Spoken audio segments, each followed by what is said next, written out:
तो चलिए अब हम लोग बात करने वाले हैं निबंध लेखन पे, और यह 5 निबंध आपके लिए लेकर आए हैं और ये सभी निबंध परीक्षा के लिए बहुत ही महत्वपूर्ण है, आपको बोर्ड एग्जाम में पूछे जाने की इनमें सभी की संभावना है, ठीक ना। तो इनमें से कोई 3 प्रश्न आपसे पूछे जाएंगे, ठीक ना।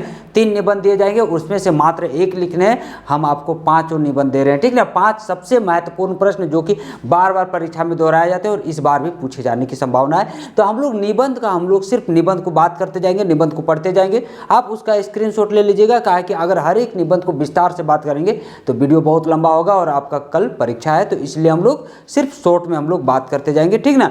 आप पहले से पढ़े लिखे हैं तो आप आसानी से उसका लिख सकते हैं। तो देखिए पहला निबंध हमारा है हमारा राष्ट्र भारत, ठीक ना। पहला हमारा निबंध क्या है, हमारा राष्ट्र भारत। ये बहुत ही महत्वपूर्ण प्रश्न है, इसको बार बार 1 साल 2 साल छोड़ के हर साल इसको दोहराया जाता है, इसलिए यह प्रश्न आपके लिए बहुत ही महत्वपूर्ण है। तो चलिए हम इसको लिखेंगे कैसे बच्चों, हम लिखेंगे पहले इसकी भूमिका, ठीक ना। आपको परीक्षा का पेपर में आपको दिया रहेगा संकेत बिंदु के आधार पर ही लिखना है, और हमने ये जो संकेत बिंदु लिए हैं वो संकेत बिंदु परीक्षा का क्वेश्चन पेपर से ही लिया है, ठीक ना। तो आप डायरेक्ट इस तरह से लिखिएगा, ठीक ना। चुटका बनाना चाहे तो आसानी से आप इसको बना करके ले जा सकते हैं, आपको परीक्षा में काम आएगा।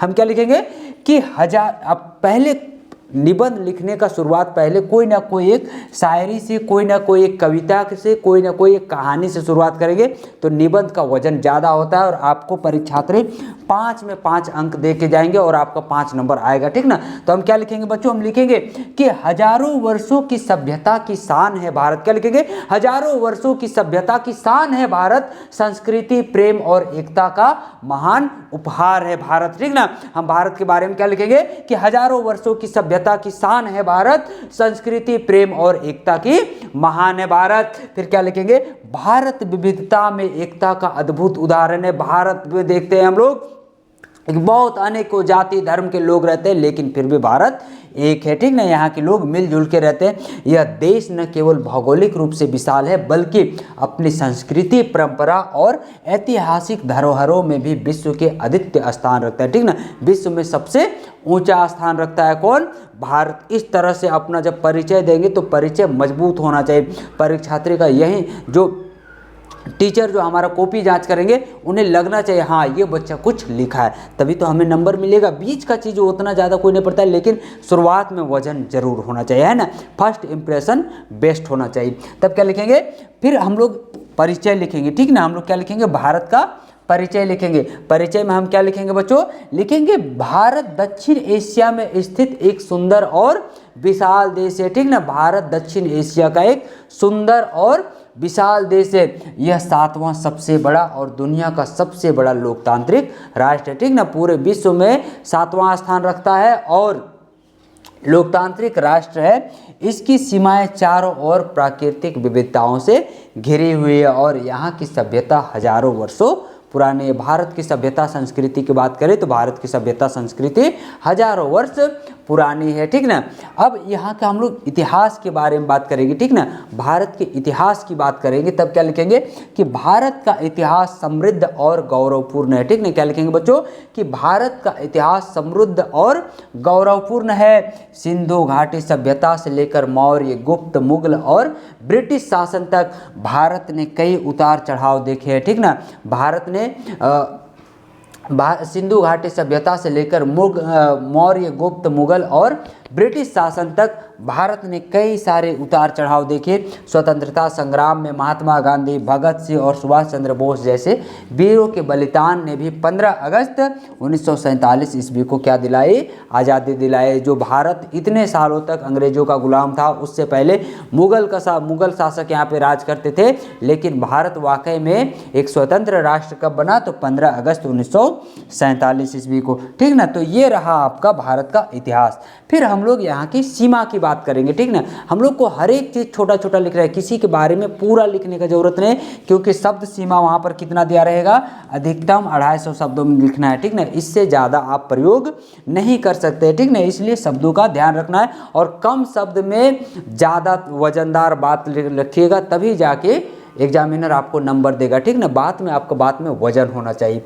तब क्या लिखेंगे सीमा में कि भारत के उत्तर में बर्फीला हिमालय, दक्षिण में हिंद महासागर, पूरब में बंगाल की खाड़ी और पश्चिम में अरब सागर है, ठीक ना। क्या लिखेंगे बच्चों कि भारत के उत्तर में बर्फीला हिमालय, दक्षिण में हिंद महासागर, पूर्व में बंगाल की खाड़ी और पश्चिम में कौन है, तो अरब सागर है। इसकी भौगोलिक सीमाएं प्राकृतिक सुंदरता से भरपूर है, ठीक ना। फिर क्या लिखेंगे बच्चों कि निवासी एवं संसाधन, ठीक ना। फिर भारत के निवासी एवं संसाधन का जिक्र करेंगे। क्या लिखेंगे कि भारत के निवासी विविध भाषा, जाति, धर्म और संस्कृति में भिन्न है। क्या लिखेंगे कि भारत में के निवासी विविध भाषा, जाति, धर्म और संस्कृति में भिन्न है, परंतु दिलों में एकता है। यहाँ कृषि, उद्योग, खनिज विज्ञान और तकनीकी में भरपूर संसाधन उपलब्ध है। भारत के युवा वैज्ञानिक और किसान इस देश की असली ताकत है, ठीक ना। क्या लिखेंगे बच्चों कि भारत की युवा वैज्ञानिक और किसान इस देश की असली ताकत है, ठीक ना। फिर लिखेंगे कि विविधता में बसी है एकता की जान। फिर क्या लिखेंगे बच्चों कि विविधता में बसी है एकता की जान, मेरा भारत सबसे महान। क्या लिखेंगे कि विविधता में बसी है मेरी जान, मेरा भारत सबसे महान, ठीक ना बच्चों। लिखेंगे हम लोग कि भारत केवल एक राष्ट्र नहीं बल्कि संस्कृति, वीरता और शांति का प्रतीक है, ठीक ना। क्या लिखेंगे कि भारत केवल एक राष्ट्र नहीं है बल्कि संस्कृति, वीरता और शांति का प्रतीक है। हमें अपने देश की रक्षा और विकास के लिए सदैव क्या रहना चाहिए, तो सदैव तत्पर रहना चाहिए। और यही सच्चा देशभक्ति का अर्थ है। यही क्या है, एक सच्चे देशभक्त का अर्थ है, ठीक है बच्चों। तो ये रहा हम लोग का पहला निबंध, ठीक ना। ये हम लोग का पहला निबंध है और अगला निबंध आपका है स्वास्थ्य का महत्व, ठीक ना। अगला निबंध क्या बात करेंगे, स्वास्थ्य का महत्व, ठीक ना। तो चलिए हम लोग यहाँ से हम लोग बात करते हैं। इसकी पहले हम लोग भूमिका बात करेंगे। जैसा कि आपको पहले ही बताया गया है कि हम लोग हर एक निबंध का शुरुआत कहाँ से करेंगे, या तो छोटी सी कहानी से, छोटी सी कविता से, या फिर छोटी सी शायरी के साथ। तो हम लोग स्वास्थ्य के बारे में भी क्या लिखेंगे कि स्वस्थ शरीर में ही स्वस्थ मस्तिष्क का निवास करता है, ठीक ना। क्या लिखेंगे, स्वस्थ शरीर में ही स्वस्थ मस्तिष्क निवास करता है। जिसका शरीर स्वस्थ है वो पूर्ण मानसिक रूप से भी क्या रहता है, स्वस्थ रहता है, अच्छा सोचता विचारता है, ठीक ना। उसका सोच विचार अच्छा होता है। तब क्या लिखेंगे बच्चों, लिखेंगे स्वस्थ जीवन की असली पूंजी है धन, पद, प्रतिष्ठा सब कुछ व्यर्थ है। अगर बात किया जाए तो हमारे लिए सबसे बड़ी पूंजी क्या है, तो स्वस्थ ही हमारे लिए सबसे असली पूंजी है, ठीक ना। जो व्यक्ति स्वस्थ है उसके लिए सब कुछ सही है। जो स्वस्थ नहीं है लेकिन बहुत सारा पैसा है तो उसके जीवन व्यर्थ है। क्या लिखेंगे कि धन, पद, प्रतिष्ठा सब कुछ व्यर्थ है यदि शरीर स्वस्थ ना हो। एक अच्छा स्वास्थ्य जीवन के हर क्षेत्र में सफलता की नींव है, ठीक ना। क्या लिखेंगे बच्चों कि एक अच्छा स्वास्थ्य जीवन के हर क्षेत्र में सफलता की नींव है। अच्छे स्वास्थ्य का अर्थ होता है, फिर हम लोग क्या लिखेंगे कि अच्छे स्वास्थ्य का अर्थ, संकेत बिंदु अगला हम लोग को क्या दिया गया है, अच्छे स्वास्थ्य का अर्थ। तब क्या लिखेंगे बच्चों कि स्वस्थ व्यक्ति वह है जो शारीरिक, मानसिक और सामाजिक रूप से संतुलित जीवन जीता है, ठीक ना। क्या लिखेंगे, स्वस्थ व्यक्ति वही है जो शारीरिक, मानसिक और सामाजिक रूप से संतुलित जीवन जीता है। अच्छा स्वास्थ्य केवल बीमारियों से बचाव नहीं बल्कि आत्मविश्वास, प्रसन्नता और फुर्ती का भी प्रतीक है, स्फूर्ति का भी प्रतीक है, ठीक है बच्चों। तो ये हम लोग का अगला पॉइंट हो गया अच्छे स्वास्थ्य का अर्थ। फिर हम लोग लिखेंगे स्वास्थ्य वरदान क्यों है, ठीक ना। स्वास्थ्य को वरदान के रूप में क्यों जाना जाता है, ठीक ना। हम लोग स्वास्थ्य को वरदान क्यों मानते हैं। तब हम क्या लिखेंगे बच्चों, स्वस्थ शरीर से ही मन प्रसन्न रहता है। जिसका शरीर ही स्वस्थ ना हो उसका मन कभी प्रसन्न, वो कभी खुश हो नहीं सकता, ठीक ना। तो स्वस्थ शरीर से ही मन क्या रहता है, प्रसन्न रहता है और कार्य क्षमता बढ़ती है। एक बीमार व्यक्ति जीवन की दौड़ में वो हमेशा पीछे छूट जाता है। जो एक अस्वस्थ व्यक्ति है, एक बीमार व्यक्ति है, वो जीवन की भाग दौड़ में हमेशा पीछे रह जाता है। संतुलित आहार, व्यायाम, समय पर सोना, जागना, स्वच्छता और सकारात्मक सोच स्वास्थ्य की क्या है बच्चों, तो यह स्वास्थ्य की कुंजी है। स्वास्थ्य के बिना ज्ञान, धन और रिश्ते भी क्या पड़ जाते हैं, तो फीके पड़ जाते हैं, ठीक ना। स्वास्थ्य के बिना ज्ञान, धन और रिश्ते सभी क्या हैं, तो सभी फीके पड़ जाते हैं। इसलिए स्वास्थ्य शरीर रहना बहुत ज़्यादा ज़रूरी है, ठीक ना। इसलिए सबसे पहला ध्यान हमें किस पर देना चाहिए, स्वास्थ्य पर। फिर हम लोग इसका महत्व लिखेंगे, ठीक ना, कि आखिर इसका महत्व क्या है। तब क्या लिखेंगे बच्चों कि स्वस्थ व्यक्ति समाज के विकास में योगदान करता है। स्वस्थ व्यक्ति क्या करता है, समाज के विकास में योगदान करता है।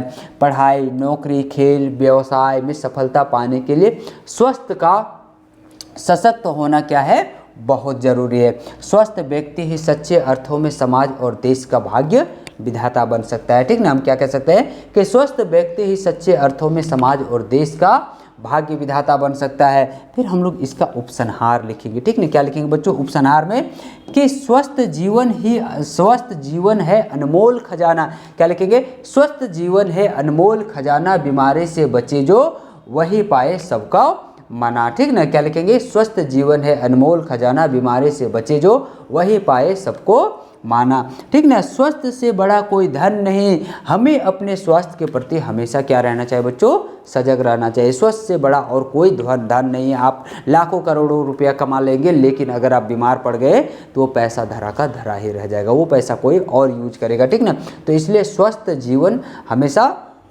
बेहतर है, ठीक ना। अपने स्वास्थ्य के प्रति हमेशा हमें क्या रहना चाहिए, सजग रहना चाहिए, क्योंकि स्वस्थ व्यक्ति ही अपने जीवन में हर सपना को क्या कर पाता है, तो अपने जीवन के हर सपने को साकार कर पाता है। तो ये आपका दूसरा निबंध भी क्या हो गया बच्चों, खत्म हो गया। तो एक बार आप इसका भी स्क्रीनशॉट चाहे तो ले सकते हैं, एक बार इसको ले लीजिए, फिर एक बार यहाँ से लेकर के यहाँ तक आप इसका स्क्रीनशॉट ले लीजिए, ठीक है बच्चों।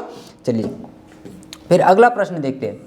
अगला प्रश्न है आपका बच्चों कि प्रदूषण गंभीर समस्या, प्रदूषण एक गंभीर समस्या के रूप में कैसे है, ठीक ना।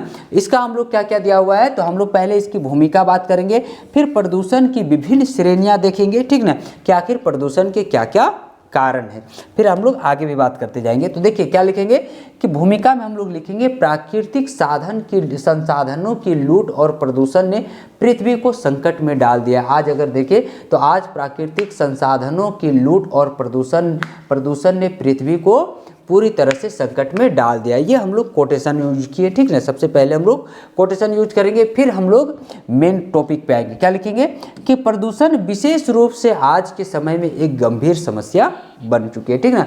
आज प्रदूषण विशेष रूप से आज गंभीर समस्या बन चुकी है। बढ़ते औद्योगिकरण, अंधाधुंध शहरीकरण और मानवीय गतिविधियां प्रदूषण के प्रमुख कारण बने हुए। यह न केवल पर्यावरण को नुकसान पहुंचा रहा है, बल्कि मानव जीवन के लिए भी यह खतरा डाल रहा है, ठीक ना। मानव जीवन के लिए भी यह खतरा है, ठीक।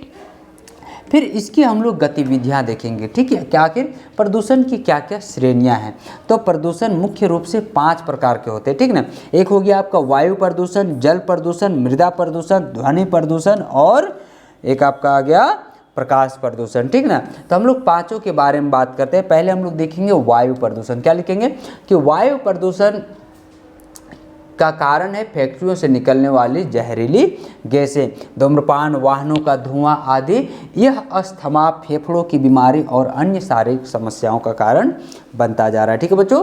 क्या लिखेंगे कि वायु प्रदूषण का कारण क्या है, तो फैक्ट्रियों से निकलने वाली जहरीली गैसें, धूम्रपान, वाहनों का धुआं आदि, ये सभी अस्थमा और फेफड़े जैसी बीमारी, फेफड़े की बीमारी और शारीरिक समस्याओं का कारण बनता जा रहा है, ठीक। फिर अगला लिखेंगे बच्चों जल प्रदूषण। अगला क्या लिखेंगे, जल प्रदूषण। इसमें हम लोग क्या लिखेंगे कि जल में रासायनिक, जैविक और कचरे का मिलना जल प्रदूषण का कारण हो गया है, ठीक ना।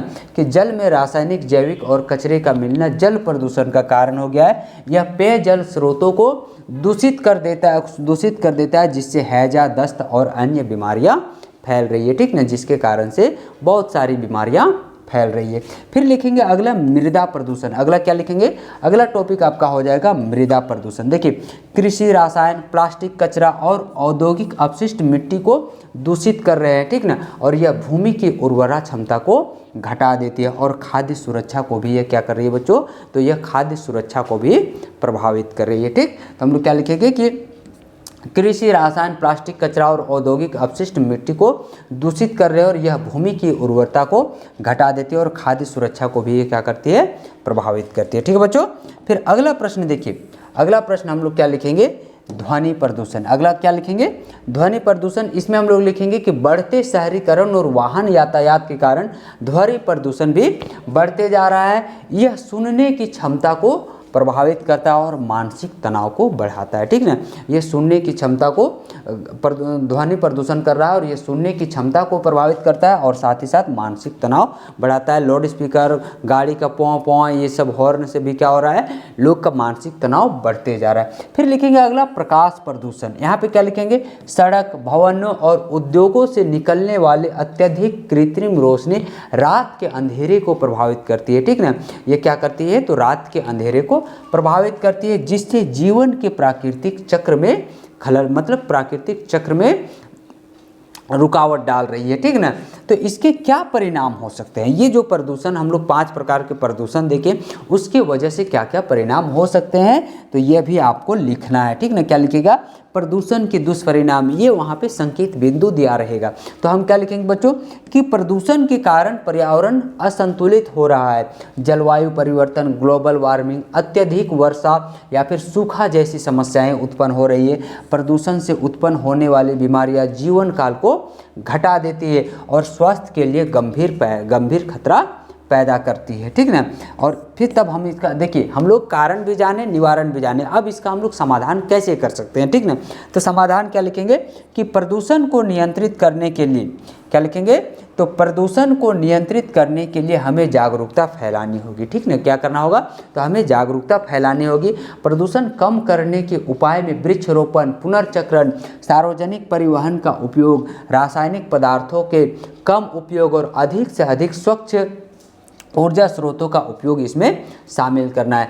हमें अपने दैनिक जीवन में छोटे बदलावों को अपनाकर प्रदूषण को नियंत्रित करने की दिशा में काम करना है। ठीक ना, कदम बढ़ाने होंगे। फिर हम लोग इसका उपसंहार लिखेंगे। क्या लिखेंगे बच्चों? उपसंहार लिखेंगे। फिर हम लोग लिखेंगे कि प्रदूषण मानवता के लिए एक गंभीर चुनौती है। इसे नियंत्रित करने के लिए हमें सामूहिक प्रयास की आवश्यकता है। यदि हम अब भी चुप रहें तो आने वाली पीढ़ी के लिए एक स्वच्छ और स्वस्थ पृथ्वी को बचाना मुश्किल होगा। फिर अंतिम में एक अच्छे से कोटेशन के साथ हम लोग इसको ख़त्म करेंगे। लिखेंगे प्रकृति का संरक्षण करें, प्रदूषण को क्या करें? समाप्त करें। ठीक ना, क्या लिखेंगे कि प्रकृति का संरक्षण करें और प्रदूषण को समाप्त करें। ठीक है बच्चों, तो यह आपका तीसरा निबंध भी यहाँ पे समाप्त हो गया। फिर अगला आपका आ रहा है शिक्षा का महत्व। ठीक ना, आप जो पढ़ाई लिखाई कर रहे हैं तो इस शिक्षा का महत्व के बारे में हम लोग लिखेंगे, या फिर यहीं पे आपको पूछ देगा नारी शिक्षा का महत्व। तब शिक्षा का महत्व, नारी शिक्षा का महत्व, लगभग दोनों एक जैसे प्रश्न है। थोड़े बहुत लिखने में आपको अंतर करना है, बाकी आप एक ही ऑप्शन से काम चला सकते हैं। तो पहले हम लोग भूमिका का बात करेंगे। तो भूमिका में क्या लिखेंगे बच्चों? शिक्षा वह दीपक है जो अज्ञानता के अंधकार को मिटाकर ज्ञान के प्रकाश से जीवन को उज्जवल बनाता है। क्या लिखेंगे बच्चों? कि शिक्षा वह दीपक है जो अज्ञानता के अंधकार को मिटा करके ज्ञान के प्रकाश से जीवन को उज्जवल बनाता है। लिखेंगे मनुष्य के जीवन में शिक्षा का स्थान सर्वोच्च है। क्या लिखेंगे? कि मनुष्य के जीवन में शिक्षा का स्थान सर्वोच्च है। शिक्षा ही व्यक्ति को इंसान बनाती है। शिक्षा के बिना एक व्यक्ति जानवर के समान है। ठीक ना, जो व्यक्ति शिक्षित नहीं है उसका बिहेवियर एकदम जानवर की तरह होता है। तो शिक्षा ही इंसान को, व्यक्ति को इंसान बनाती है, उसे सोचने, समझने और सही गलत का निर्णय करने की योग्यता प्रदान करती है। शिक्षा के बिना जीवन क्या है? अधूरा है। शिक्षा के बिना मानव जीवन अधूरा है। फिर देखिए इसका आखिर क्या अर्थ है, शिक्षा का क्या अर्थ है? तब क्या लिखेंगे कि शिक्षा का अर्थ केवल पुस्तक के ज्ञान तक सीमित नहीं है। शिक्षा अगर आप कह रहे हैं कि सिर्फ किताबें पढ़ना, अच्छे अंक लाना, तो ये आपका सोच गलत है। शिक्षा का अर्थ केवल पुस्तक के ज्ञान तक सीमित नहीं है। सच्ची शिक्षा वही है जो मनुष्य के अंदर संस्कार, विवेक, सदाचार और मानवता का विकास करे। शिक्षा हमें जीवन के हर मोड़ पर सही निर्णय लेने में सहायता करती है। ठीक ना, हम क्या लिखेंगे कि शिक्षा का अर्थ केवल पुस्तक के ज्ञान तक सीमित नहीं, बल्कि सच्ची शिक्षा वह है जो मनुष्य के अंदर संस्कार, विवेक, सदाचार और मानवता का विकास करे। शिक्षा हमें जीवन के हर मोड़ पर सही निर्णय लेने में सहायता करती है। ठीक है बच्चों, फिर लिखेंगे आखिर इसका क्या महत्व है। तो महत्व में लिखेंगे कि व्यक्तित्व निर्माण में सहायक, पहला हम लोग क्या लिखेंगे, व्यक्तित्व निर्माण में सहायक, फिर लिखेंगे रोजगार और आत्मनिर्भरता का माध्यम, फिर समाज और राष्ट्र के विकास में योगदान, संस्कार और नैतिक मूल्यों का विकास। तो पहले लिखेंगे कि शिक्षा व्यक्ति के व्यक्तित्व को निखारती है। शिक्षा ही क्या करती है, तो किसी भी व्यक्ति के व्यक्तित्व को निखारने का काम कौन करती है बच्चों, तो शिक्षा। और उसमें आत्मविश्वास भरती है, लोगों में क्या भरती है, तो लोगों में आत्मविश्वास की भावना भरती है, ठीक ना। फिर हम लोग देखेंगे रोजगार और आत्मनिर्भरता का माध्यम, तब लिखेंगे कि शिक्षा रोजगार के द्वारा खोलती है, शिक्षा रोजगार के द्वार खोलती है और व्यक्ति को आत्मनिर्भर बनाती है, ठीक ना। शिक्षा क्या करती है, तो रोजगार को खोलती है और व्यक्ति को आत्मनिर्भर बनाती है। फिर अगला पॉइंट लिखेंगे समाज और राष्ट्र के विकास में योगदान, तब क्या लिखेंगे बच्चों, कि शिक्षित नागरिक ही अपने कर्तव्यों और अधिकारों को समझता है। एक अशिक्षित व्यक्ति अपने कर्तव्यों को नहीं समझता है, इसलिए शिक्षित नागरिक ही अपने कर्तव्यों और अधिकारों को समझता है और समाज व देश के विकास में अपनी भागीदारी निभाता है, ठीक ना, देश में अपनी भागीदारी निभाता है। संस्कार और नैतिक मूल्यों का विकास, अगला पॉइंट क्या लिखेंगे बच्चों, संस्कार और नैतिक मूल्यों का विकास, तब इसमें लिखेंगे कि शिक्षा केवल ज्ञान ही नहीं बल्कि अच्छे संस्कार, विनम्रता और जीवन मूल्यों को भी सिखाती है, ठीक है, जीवन मूल्य भी हमें प्रदान करती है, सीख देती है। फिर इसका हम लोग प्रभाव देखेंगे, क्या लिखेंगे, शिक्षा का प्रभाव, तब लिखेंगे कि एक शिक्षित व्यक्ति अज्ञानता और अंधविश्वास से मुक्त होता है, वह ज्ञान, तकनीक, समाज और संस्कृति की सच्चाई को समझता है और राष्ट्र के विकास में वो सकारात्मक भूमिका निभाता है, ठीक ना। शिक्षा से समाज में समानता, भाईचारा और शांति का वातावरण बनता है, ठीक है बच्चों। फिर हम लोग लिखेंगे इसका उपसंहार, क्या लिखेंगे, उपसंहार क्या लिखेंगे, विद्या धन सर्वश्रेष्ठ है। विद्या धन क्या है, सर्वश्रेष्ठ है, जो चोर न छीन सके, न आग जिसको जला सके, ठीक ना। विद्या ही एक ऐसी है जो जिसको हम कोई भी लुटेरा हमसे लूट करके नहीं ले जा सकता और न ही कोई इसे जला सकती है, कोई इसे खत्म कर सकती है। तब लिखेंगे कि शिक्षा ही मानव जीवन की असली पूंजी है, जो देश शिक्षित है वही उन्नति की ओर अग्रसर है। इसलिए हम सबका कर्तव्य है कि शिक्षा को अपनाएं और दूसरों को भी इससे प्रेरित करें। शिक्षा से ही जीवन में सफलता की किरणें फूटती है, ज्ञान ही वह चाबी है जो हर बंद दरवाजे को खोलती है, ठीक है बच्चों। तो अभी हम लोगों ने जो भी निबंध देखे और ये सभी निबंध आपके लिए बहुत ही महत्वपूर्ण था बच्चों। तो फिर मिलेंगे हम लोग नए वीडियो में, यानी कि विज्ञापन के वीडियो में। जैसे आपको पत्र लेखन का वीडियो मिल चुका है, नहीं देखे हैं तो उसको भी जा करके देख लीजिए, ये विज्ञापन है। फिर हम लोग ये आपका निबंध है, फिर हम लोग विज्ञापन पाएंगे। तो फिर मिलेंगे नए वीडियो में, तब तक के लिए धन्यवाद।